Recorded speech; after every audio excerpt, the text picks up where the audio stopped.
It's another episode of Maybe's Eye, and this time Fiona and I are joined by Jim Byrne. And I have to say, everyone, it was Jim who approached us and suggested that we could have a bit of a discussion about economics, about what works and doesn't work in terms of any economic system, but in particular thinking about setting up an independent Scotland. Thanks for proposing yourself, Jim. That was good. That was great. Well, as you know, I'm a huge fan of the show. I listen to it every week or twice a week if it's on twice a week. Fantastic. You can come again. You can come again then. Maybe just to kick things off, you've been writing a series of articles on Bylines Scotland about economics and your thoughts about it. So first one I read was called Putting Citizens in the Centre of Economic Policies. And I went, well, there's a good idea to start with. Yeah, so absolutely. Do you want to tell us what made you start writing those articles? Okay, well, as you know, 2014, there was a lot of stuff around the currency and the economy and all that. And a lot of people said that was a weakness that caused the no side to win and the yes side to lose. So I suppose that's been in my head ever since. I have been somebody that's not really stopped thinking about independence since there. I suppose I've continued campaigning, whether it be on Twitter or talking to people or thinking about it. I did a wee bit of economics at university. I did a social science degree and I did economics as part of that. And then I did politics and economics in my honours year. So I had a wee bit of that kind of orthodox neoliberal model about how the economy works. This idea that everything balances out in the long term, which of course is all based on assumptions which are not true. I can't remember exactly what hooked me in, but I started listening to quite a lot of podcasts related to economics, and I started listening to podcasts which were about something called modern monetary theory. And when I was starting to listen to those, my head was kind of turning. I was hearing things there that I'd never heard before about how the economy worked, and I was getting quite excited about it and how they had a different approach, which was not the orthodox neoliberal economist approach. This thing about MMT was taking a much more practical, in my view anyway, idea of what the economy was and how it worked, which was based on this idea that if you look at what's happening in the economy, if you follow the flows of money through, from a macroeconomics point of view, then you could figure out how it works that way.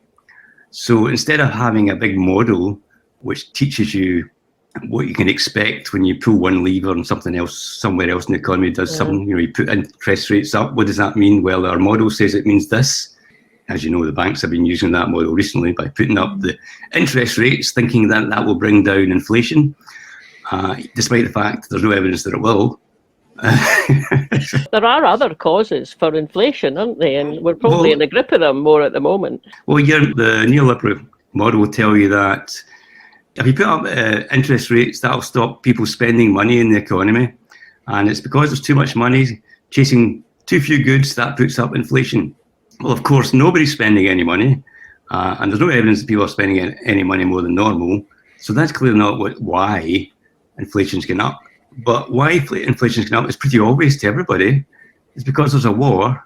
It's because of Brexit. It's because the price of gas is going up. All of these things which are absolutely obvious to everybody, but they're not in the model that tells you to put interest rates up. But they just put interest rates up anyway. So you've got this model that doesn't seem to apply to the real world. And for me, modern monetary theory offered a much more practical approach, which says looking at how does the economy actually work? Where does the money come from? Where does it flow to?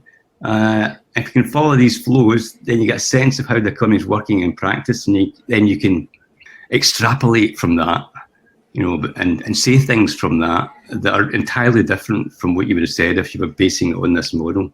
The thing that we often hear is the household budget kind of model. And whilst that probably does apply to Scotland with a fixed budget, that doesn't apply to currency issuing states, does it? And the role of tax is something that I'm still trying to get my head around. I mean, we hear tax discussed as if you need to raise tax in order to spend. Yeah.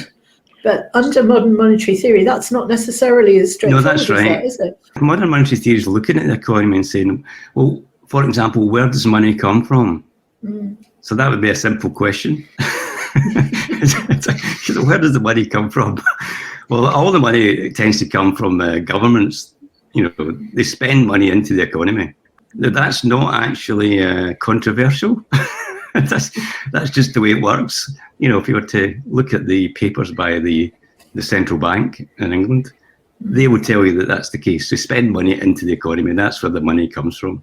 So every single pound note, UK pound note that you've got in your account, that you've got in your purse, or that you've got under your mattress, all came from the central bank. All the UK pound notes came from there. We could see what happened when they suddenly needed a lot more of them for COVID. Exactly. Magically, more appeared. So if you need a lot of money to buy some PPE, then you just spend the money, because UK government asked the Bank of England, spend some money on PPE, and they do it. Or spend some money supporting the economy, supporting the business of the economy, and they do it. So you mentioned a currency producer, I think you said, or a currency issuer. Or a currency user. So maybe we should just say why those are important distinctions. There are two types of governments in the world. There are those that issue currency. They're called currency sovereign governments. And then you have governments in countries that are just users of currency. The UK, of course, is a classic example. Westminster issues the currency, Scotland just uses it. So we have a fixed budget. That means we're very kind of limited in what we can do. But Westminster, people get a bit heated when I say things like they can spend as much money as they like. But essentially they can. Whatever the policy priorities are, they can spend the money to achieve those priorities. Now, clearly there are some things that will limit how much you can spend. Clearly, if there's nothing left to buy, then that would be a limit. So if everybody in the country's employed, you can't employ more people. If all the goods have already been bought up to the point where no more can be produced, then you get something called inflation. So inflation's a kind of limit to the amount of money you can spend. But essentially, the government can make as many pounds as it likes, up to the point that we have inflation. When they talk about borrowing money, they're borrowing it from themselves. More or less, that's the thing, Printing more. Yeah, that's right. They call it borrowing because, of course, that's quite a good way of masking some of these ideas. Mrs. Thatcher in the 1980s said the UK government's a bit like a household. Now, that was a great thing for a Tory to say, because they can then say, well, we've run out of money. Just like a household spends too much. Like a household, We've run out of money. We can't give you any more money for those increased wages that you've been calling for because we've run out of money. So if you buy into that analogy or that idea, then, you could shake your head and say, well, that sounds about right. Well, clearly we've run out of money. So, there's definitely nothing we can do about that. So, but nobody has ever said, actually, governments are not like households. Unless households can print their own money, then they're not like households. There is this idea in government that unless we can bring in enough tax, we can't pay for things. But that's the common thing you'll see on television. Most politicians that's the household budget, isn't it? It's the household budget idea. That's household budget. We're going to run out of money unless we bring in a bit more tax.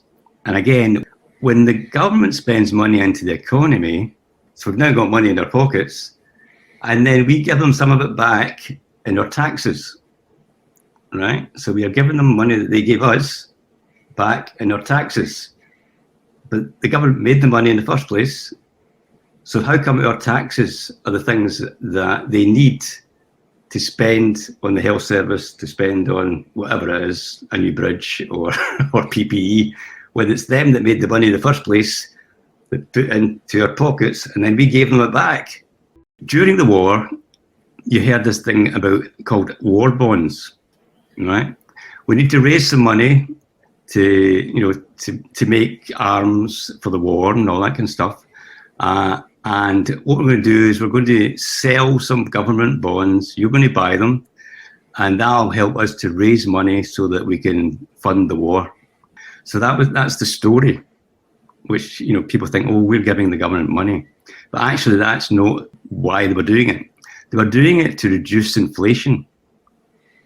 Actually, what they were trying to do was to take some money out of the economy. Yeah, because what happened during the war is that women started coming into the workforce. Clearly were needed. Women were needed to make the armaments because all the men were away.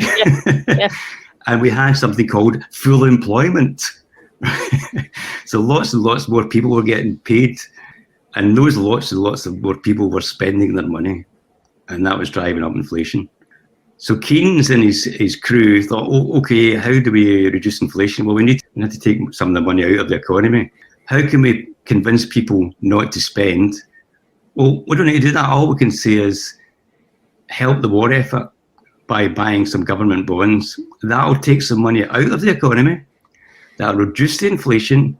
Everybody's happy because we'll be able to give them that money back later after the war when they need it. Yeah. So that was the basic idea that Keynes come up with. So when you buy a government bond, you're not really giving the government money, because that money actually just gets put in an account anyway. It actually takes money out of the economy. It doesn't put it in. Now, I should say at this point, I am not a world-renowned economist. You're explaining it like you are. With 30 years' experience of understanding this stuff. Of course, we're upfront about that, but it's just valuable, isn't it, to have someone like yourself, and I mean to some extent as well, myself and Fiona, sort of trying to puzzle our way through these things. You've said a few times, and I nodded my head at it, but to the phrase that the government spends the money, and now I'm going, does it spend the money? What is it? Right. What is the government? The spending of money and the raising of taxes are two different pieces of legislation. They're not linked in any way, which I'll let that linger for a bit, because it's important. They're not linked. Yeah. So the money that you spend or you give to the government in your taxes, that money it does not put in a big pile, which the government then takes stuff out of and spends until it's all gone. That tax is basically destroyed. It's a bit like when you go to the pictures and you give them their ticket and they rip it up, put it in the bin. All it means is that you paid your taxes, or you've properly paid for your ticket to get into the pictures. It's a different piece of legislation that relates to the bringing in of taxes than it is from the spending. So when you think about the cost of government departments and paying the salaries of civil servants and paying benefits to people, the story that the government would have you believe is that comes from your taxes, and the reason they can't get a pay rise is because we need to get more tax. If that's not the case, why is the government perpetuating this myth that it is the case? Is it because they don't understand economics and they think that's the way it works? Or is there something else in it for them? If you can print money, why do we need austerity? Because there are people suffering mightily, particularly at the moment. And if that is a lifestyle choice that's been imposed on them by the Westminster government, is it just cruelty? Is it that they like to know there are poor people because it makes them feel richer? What is in it for them? Well, before I start talking about that, can I just say, again, I'm not a world-renowned economist, and I would like people to go and read some books on this themselves, principally one by Stephanie Kelton called The Deficit Myth. The Deficit so I recommend that. Oh, I've got that one, It's an absolutely fantastic book. But it's actually, that's the correct question. Why have we got austerity when we could just print the money, so to speak? There's no need for austerity. I mean, one of the things that gets me excited about this alternative way of viewing the economy is it puts everything on its head. Once you've got some ideas in your head, like modern monetary theory, you can start thinking about other things. Like, what does it mean? Well, it means you can design the economy the way you want it. First, with the knowledge that you can pay for those things because the government can create its own money. So you design the economy. We want to have a well-being economy, for example, in Scotland. We want our citizens to have full employment. We want to eradicate poverty. We want to have good lives. Well, if we say that all first as government policy, and we know that it can all be paid for, because the government actually can pay for anything up to the point of inflation, then that flips everything on its head. There's no need for austerity, because austerity is based on this notion of that there's not enough money because there's not enough taxes coming in. Now, you said, is it because they are trying to pull the wool over our eyes and they know that it doesn't work like that? Or is it they just don't understand how the economy works? Well, I think it's a combination of things. I think mostly it's that they don't understand how the economy works. But we've also got this orthodox neoliberal model, which actually fits quite well with the kind of right-wing approach. Fits in very well with the small state idea. How we think government services are paid for and how they're actually paid for. And I span the story about you give your taxes, they spend your money, all the taxes, until it's all gone, and then they say there's no money left. They then have to borrow money, and that means they have debt, and then they have to service the debt, and then they get into the spiral of not being able to service the debt, and can't get any more taxes in, and then they have austerity because we need to stop spending money. We need to have austerity. But why would you do that to your population unless you hated them or there's something in it for you? Is there some people getting rich off the back of austerity? It's funny you should say that. Again, modern monetary theory says that there's always two sides to the money. There's the spending of it, and there's the people who get the money that you spent. Government services are not paid for by taxes. How are they paid for? And that spiraling story of austerity, there's some things that are not in that story. When the government spends money, this idea that they're spending money till it's all gone, where does it go? It gets spent into the non-government sector. You, where we all stay, the country, it's getting spent into the country. The country's getting, I suppose in some sense, richer because the government's spending money into it. So certain segments of the country are getting richer, perhaps. Exactly. Yeah. So whatever money the government spends goes somewhere. That's part of the modern monetary theory story. It doesn't disappear. If you know what I mean. We're not getting poorer, because that's the weird thing about government spending. They call it a deficit if you spend more money than you bring in taxes, and that apparently is a bad thing. You know how we're always trying to get the deficit down. What is the deficit? Well, the deficit is the money we put into the economy more than we took out. So now we're all a bit richer than we were before. There's lots of things about the way that the economy is presented on your TV by economists and politicians that makes absolutely no sense whatsoever. If the balance isn't that the people who live in the country are getting it spent on them by way of better services and better lives. If that's not the case, then the government is doing better than the people. If there's a deficit is in the public spending, where's the credit that balances out that deficit? Well, you're right. The credit is, I suppose, the difference between the tax income and how much is spent. So deficit that's what the definition of the deficit is. The Bank of England's created money to spend into the economy. It's not necessarily a real thing, it's just that they've got this amount of tax we brought in, we've got this amount of money we spent. The difference between the two of them is called deficit, and that represents the amount of money that's still in the economy that hasn't been taxed back yet, right?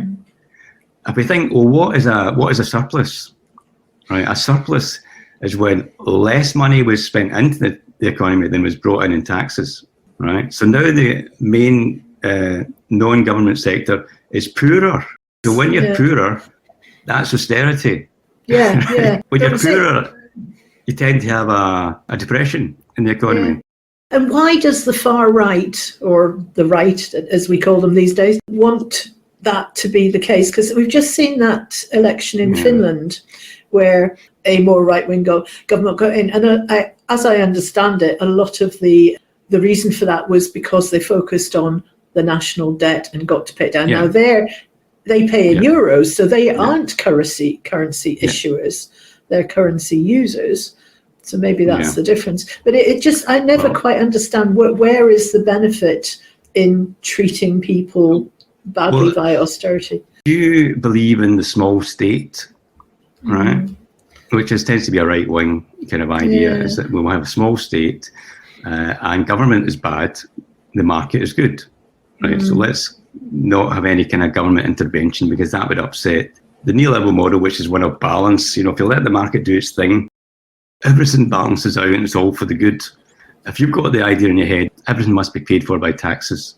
So what does that mean? Well, if you're a right-winger, you think, well, we want to reduce the amount of taxes that I have to pay as a private individual, because the government's not very good at allocating resources. It's just terrible at it. So why should we give them the money and then they have to deal with it. And we're giving them more power as we give them more money. Why not give them less money and keep it all in the economy? It has a logic within that model that makes sense.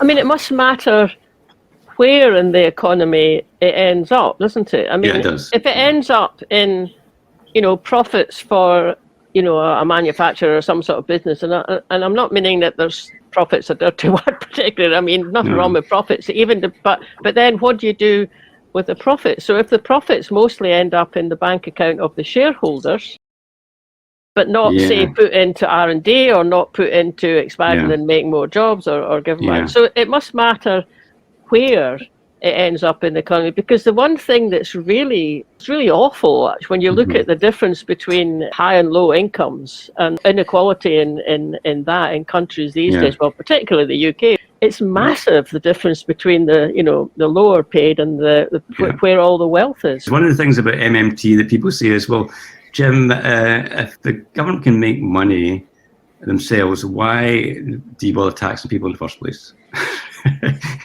why are taxes necessary?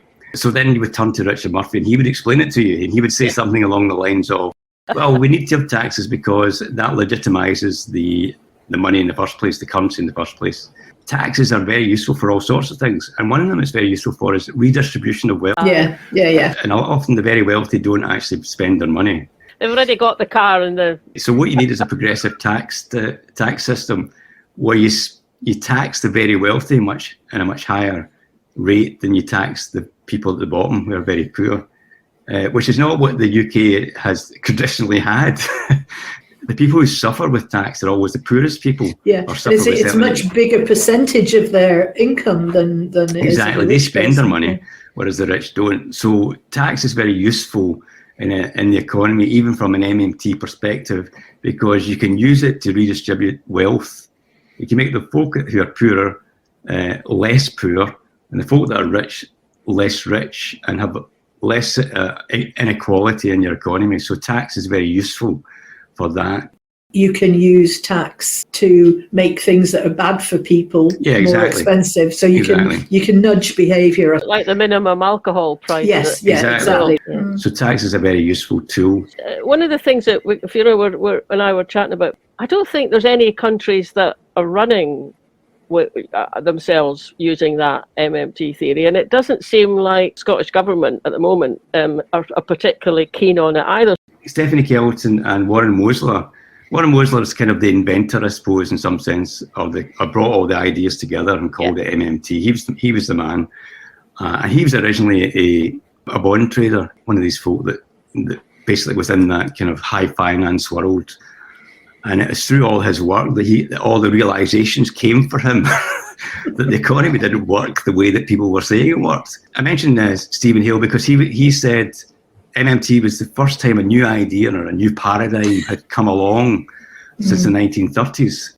Paradigms are really interesting things. And I think what we're seeing with the people who can get their heads around MMT, the logic of it, are the people who don't know much about economics, because it makes sense when you just sort of spell it out in the way you're doing with us just now. The people who have the most difficulty with it are the people whose paradigm is steeped in something else. Exactly. The folk that are in it already and have invested their entire sort of economic education in a particular view of the world, they're reluctant to let go. The minute you get that happening, what it tells you is that, despite sometimes its claim that economics then is nowhere near being having any kind of scientific basis.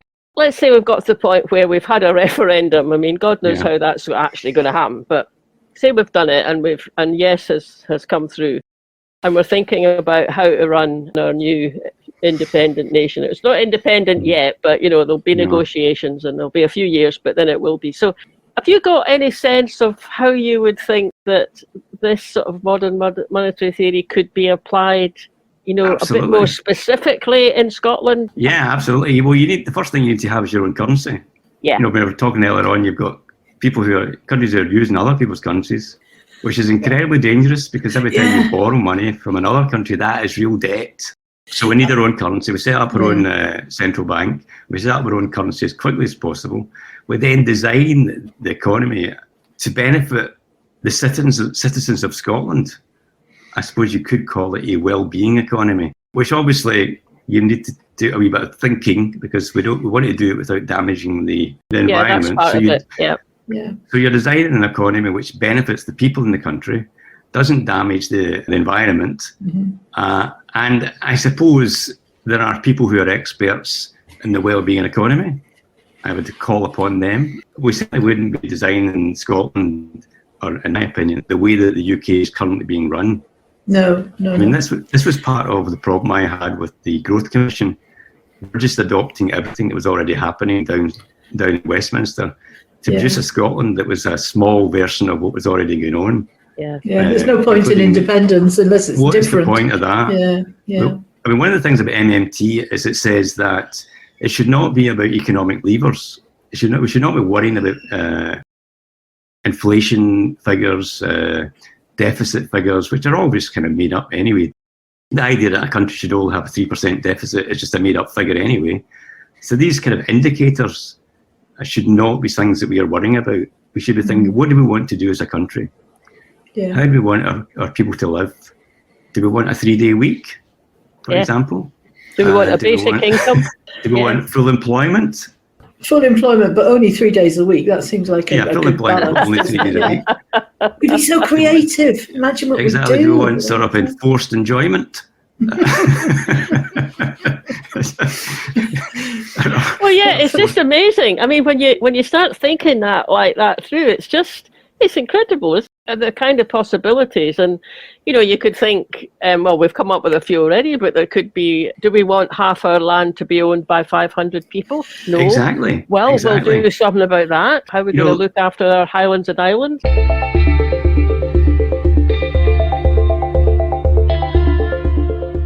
I think it was Stephen Hale who said, almost in passing, that Liz Truss and Kwasi Kwarteng, they're what we think of as their mad plan. And it was almost, they would have got away with it, or we would have been able to bring it in if it wasn't for the reaction of the markets worldwide. Yeah. So how much are we still going to be, say we go, we have our currency, we decide we want a well-being economy and all the good things we just said. How do the markets react to that, and does that matter? There's two things about that. One is that a lot of MMT economists would say that we shouldn't be worrying about the markets. The market's the things we do. The Scottish economy is the things that we do every day. It's the buying and the selling and the businesses. That is the economy. The financial markets are only doing things if you let them do things. They're only affecting you if you let them do things. You can react to them in a way that encourages them to continue with that, or you can create legislation that stops them doing the things that you're worried about. Yeah. So, for example, one of the things that your sort of Growth Commission type people would worry about is our exchange rate falling when we have our own currency. Yeah. Now, MMT economists might say, well, you can fix your exchange rate. It's not up to them whether your exchange rate goes up and down. You can decide where it sits, or you can peg it to something else or whatever. As far as they're concerned, that's not a problem. So there's lots of things you can do as a government that takes it out of the hands of the so-called financial markets. So that's one thing. The other thing in relation to Liz Truss, which I should address, is the reason that the markets reacted wasn't because she was being an MMT economist. It's because she was making the right hash of the UK economy, and they knew it, and they didn't like it because it was costing them a lot of money and creating a lot of turmoil. So financiers and the financial markets love successful economies. They buy into them. So spending money on your economy is not a bad thing as far as the markets are concerned. If you're investing, they can see you're investing and that'll have a return, and they'll be piling in to invest on top of it. Yeah. So some of it is the perception, of what you're saying is the perception of what the right-wing press tell you is happening. It's in their interest to say that was an MMT problem, whereas I'm saying it wasn't. It's just that she made a right mess, and the market could see that, and therefore they reacted appropriately. There is inevitably going to be a gap between independence and the currency. Now, it might be months, it might be years. We know that's an ongoing debate at the moment. Yeah. But in order for us to start to set up as an independent country, there's going to have to be a massive investment in setting up our institutions, our infrastructure, huge recruitment, all sorts of things.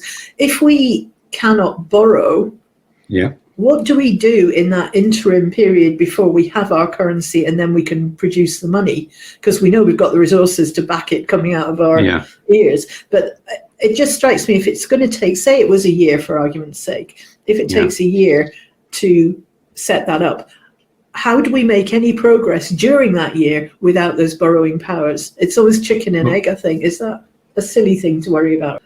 Well, I mean, before we're independent, we can't really do anything anyway. No. I mean, we can certainly set up the appropriate institutions, like making sure we've got a central bank, that sort of thing. Yeah. I don't think that is an insurmountable issue in terms of cost. But you're correct to say that to set up a new country takes a lot of money. And we need a new civil service. That's got to be exponentially enlarged. There's lots of investment required. Now, whether we are still stuck with the pound, which I think is a bad idea, we will always have borrowing powers as an independent country. It will cost us money. There'll be an interest rate to borrow the money. So it'll be a more expensive process, even if we don't have our own currency. We will still be able to do it. And that takes us back to Tim Rideout's golden rule of never borrowing in a foreign currency, which that's sterling will be a foreign currency. Exactly. So that's an interim problem. It's a transitional problem. Thank you. That's right. Yeah, I mean, it's not that we can't do things even if we don't have our own currency. It's just that it'll cost us a lot more. I mean, you said earlier on about the euro.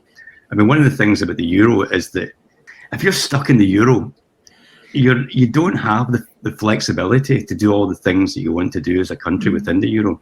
It's being a currency user again, isn't it? Rather than being a currency user, exactly. The reason that you can make as much money as you like is because it's all related to this thing called fiat money. Yeah. So fiat money is money that's not, it doesn't derive its value from something else, like gold. So in the past, we know that we had loads of gold in the vaults, and you made as much money as much as you had gold to the value of the gold, and it was stuck to that. And then those two things were taken apart. No longer that connection, and you had this thing called fiat money, which was the value. There was no inherent value to the pound note, but the value was that you had to pay your taxes in it. So the value was if your economy was thriving, if your economy was strong, that always helps the strength of your currency, doesn't it? That's right. But it wasn't connected to a physical piece of something, Yeah. So that's why modern monetary theory starts to make sense. If we want people to buy in, one of the arguments I think is really attractive about an independent Scotland, and one we probably should make more of, is that we can make those kind of choices about, do we invest in our people or do we invest in swimming pools for Sunak's horses or whatever the latest thing is. If we're going to do that, I think we're going to fall apart if our government ministers or Scottish government ministers aren't talking in that language. Yeah. And at the moment, then they're not. I mean, I don't know what Fiona Robertson's going to be like as a finance minister. Yeah. It seems something that you think it might be an advantage that she's not coming from an economics background. Yeah. But it's certainly, neither Kate Forbes nor Ivan McKee nor Gordon McIntyre Kemp either seem to really. Yeah, that's true. All of those things are true. I spoke to them all. Yeah. And yet, Gordon's done all that really good high quality research on people's response to being told about the well-being economy, and he's got the figures to prove how people respond to it so positively, and not just folk who are already yes, but folk who are still no, and people who vote Conservative, and he still gets really impressive kind of responses from just a simple question. If you could run your economy like that, would you vote for Scotland being independent? So there's a bit of I suppose you're just putting your finger, Fiona, on a bit of a mismatch. If you're a finance minister, you don't really need to be an economist. You do need to be able to, especially in Scotland at the moment, you need to be able to add things up properly and make sure that things balance. And at the moment, it is a household budget because we've got a fixed block grant, so it is the appropriate style. Yeah. Well, I have to say I'm an optimist. You know, I mean, one of the things about tell us good things. One of the things about MMT is that MMT has been one of those things that has grown from the ground up, not from the sort of centre, not from the centre of power, not from economists that are in place. It's grown from the ground up. Yeah. And in America, it's actually got a bit of more of a foothold. A lot more people know about it. Stephanie Kelton was the economist for Bernie Sanders. Bernie Sanders, yeah. So she was his economist when he ran for president. If he had got in, basically we would have had an MMT economist running America. So it's not completely off the field. It's on the field. A lot of people are talking about it in America. A lot of people are talking about it in Australia. A lot of people are talking about it in Europe. And we had a conference a weekend ago there, 2 weekends ago, where it was kind of the centre of the conference. Yeah. It's something that people are talking about, and it's growing. Yeah. And I'm sure that a lot of politicians have heard the phrase MMT. So a lot of people think, what is this that people are talking about? Something that, I think it was Stephen Hale said, which was that if you can understand even the basics of MMT, you can have a better conversation than most economists can. That's right. And being able to put it into words that ordinary people like us can understand the concepts is, you don't need to have a degree in economics to be able to do it. You're right. You just need to look at the logic of it. We just need to get more able to understand it. Yes. It's a bit like independence. You know, once you've seen it, you can't really unsee it. Well, I mean, of course, the thing about debt is it comes along every year when we have this thing called the JERS report. Oh, you couldn't possibly become independent because you've got this huge deficit. I say, well, where did the deficit come from? Well, you know, Scotland's just a huge deficit, but Scotland's got a fixed budget. It can only spend the money it's got and it can't have a deficit. Oh, but JERS tells you that Scotland's got a huge deficit. That's because the UK spends the money on our behalf. Yeah. That's why we've got a deficit. Yeah. And if you look at the sort of timeline for when this huge deficit arose, I think it was somewhere along 2014 when the deficit. The deficit went like that, and then about the time the oil ran out, and then it went like that.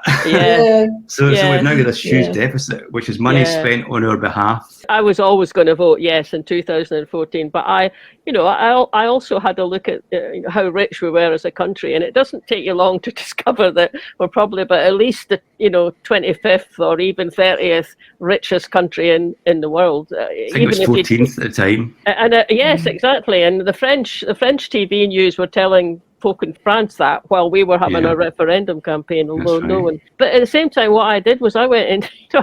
I quite like spreadsheets, Jim, and I just downloaded the JERS spreadsheets. And when you go into them, you think, oh well, yeah, there's a deficit, but they're charging us $3 billion for defence. Yeah. Well, Ireland manages fine just spending a $1 billion on defence, that's immediately taking £2 billion off it, and then we had the biggest defence budget in the world. Yeah, that's right. It's even just on the level of arithmetic, actually, you can go into those figures and drastically reduce that. People are interested in that. Richard Murphy's fantastic and all that kind of stuff. He is. Quite a few videos on it. Where's England's JERS? Because that would be, if we're going to look at ours, let's look at all the devolved nations. It is the whole deficit, is the UK deficit. We're just apportioned it. We're we're going to give you this percentage of it, which shows that you have this huge deficit. In reality, it's the UK that's got the huge deficit. We've just been cut a wee bit off.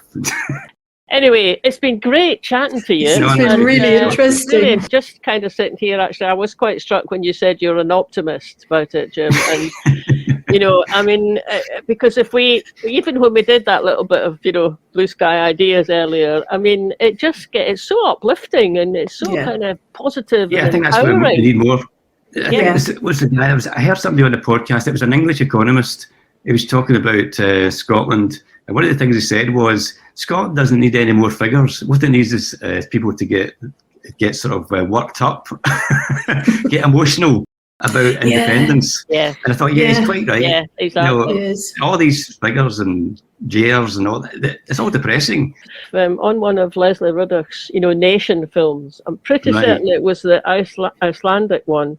But one of the people she was talking to described Scotland as they thought Scotland was like a sleeping giant. That's right. Okay. And that's a good thing. Yeah. We just need to wake up. We need to wake up, realise the situation we're actually in, and the kind of assets and advantages we've got, and then start using them. So, yeah, maybe all of us should be optimistic in that way. So, anyway, thanks for coming on. No, it's been great. What we also do is we've got a blog that's part of our website, and so if we do an interview like this, and there's a way that we can write a blog post about it, then we'll do that. And with you, there certainly is, because you've got all those articles on. We'll write one and link it in, and then spread that around. Yeah, we'll link to them in the notes from the YouTube and the podcast as well, because I think it helps if people can then go away and they can read the set I mean, I've actually had a very positive response to those articles. It's quite funny because people say, "Oh, it's the first time I've understood this, or I've understood that," and I think, well, that's how I felt, which is good, Yeah, the first one about the here's how you think it works, and I read it and I thought, it's how I think it works, and then I sort of read it. It was very well set out. And if you'd like to see the rest of Jim's articles, which we highly recommend, you'll find him on bylines.scot. And I think we've learned a lot, so thank you very much. Now, a plea to our listeners out there, please share this programme if there's things in it that you think are useful for other people to hear, particularly if they're not yet decided folk, then please do share. And don't forget to subscribe if you haven't already, so you don't miss any of our new stuff. Thanks for listening, everybody. Catch you later. Bye now.